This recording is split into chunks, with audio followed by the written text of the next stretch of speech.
Hello, we're going to start this practice with some movement of the pelvis.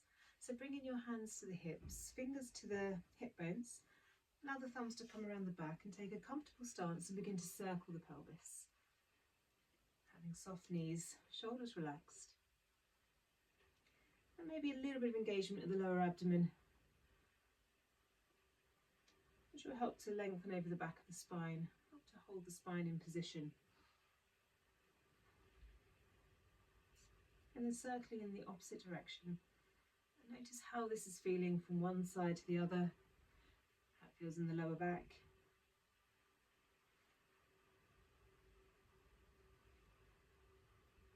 And then coming into centre, keeping the hands on the hips, and then begin to lift one side and then the other.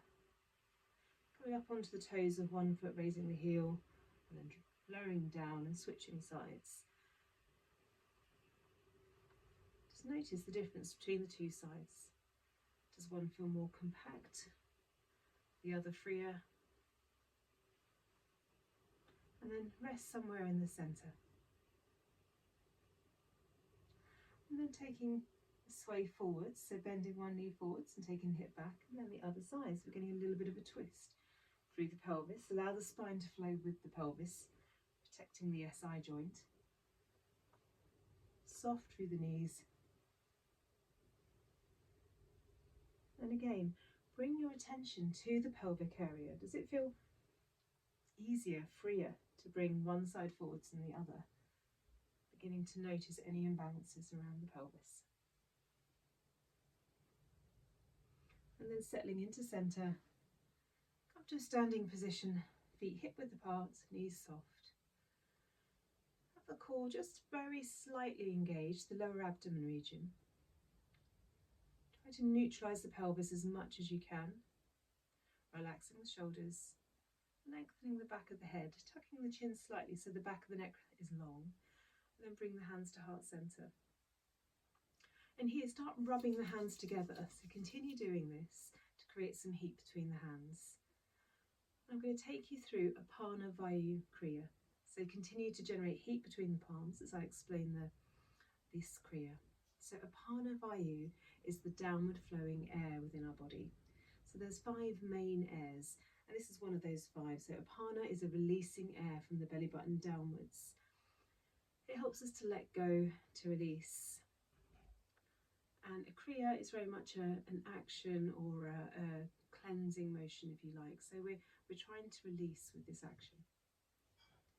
So if you feel that you've got sufficient warmth between the palms, allow the hands to come apart slightly, feeling the heat energy you've created there, a tingling perhaps at the fingertips, at the palms. And keeping the spine neutral without any sort of extension, the gaze is forwards. Inhale to lengthen the arms up. A strong exhale as you soften the knees, bend forwards, take the hands down and touch down to the ground. Lengthen the back of the neck. And maybe bend the knees enough so that you can press the palms down. And then standing up again, take the hands to the back of the legs, tracing up the legs, not quite touching, and then rest the hands on the back of the hips. Standing tall, the gaze is forwards. On a strong exhale, coming down, tracing back over the backs of the legs, and the hands touch down again, connecting to the earth. Bend the knees as much as you need to, lengthen the back of the neck. And then begin to stand again, drawing the hands up the centre line of the body, not quite touching, lifting the arms overhead, spine in neutral, gazing forwards. Strong exhale as you come down, we now repeat.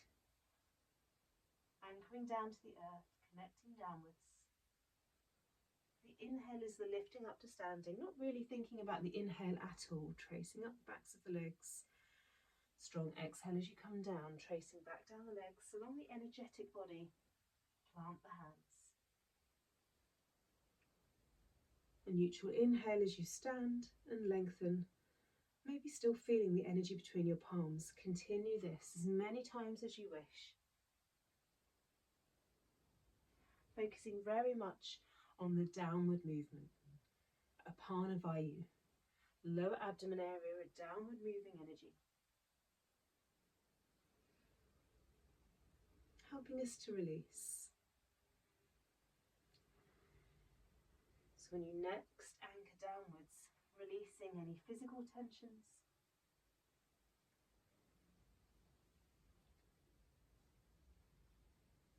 Releasing any limitations with the breathing and just allow it to be as it is. And releasing any negative thought patterns or unwelcome emotions. And surrender all this down to the earth, letting it go.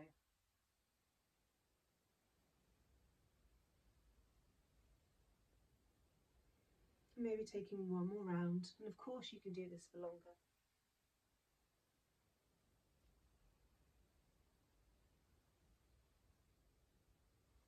And also knowing that we do these practices to release. But there'll always be times where those negativities come back to us. And the trick is to recognise that negative thought pattern has returned, or that stress within the body, and then choose to practice maybe a Kriya such as this, to let it go again. When you're ready, when you finish the next round, bring the hands down to the heart centre, press the thumbs into the chest. Take a moment just to notice how it feels. Thank you for practicing with me. Namaste.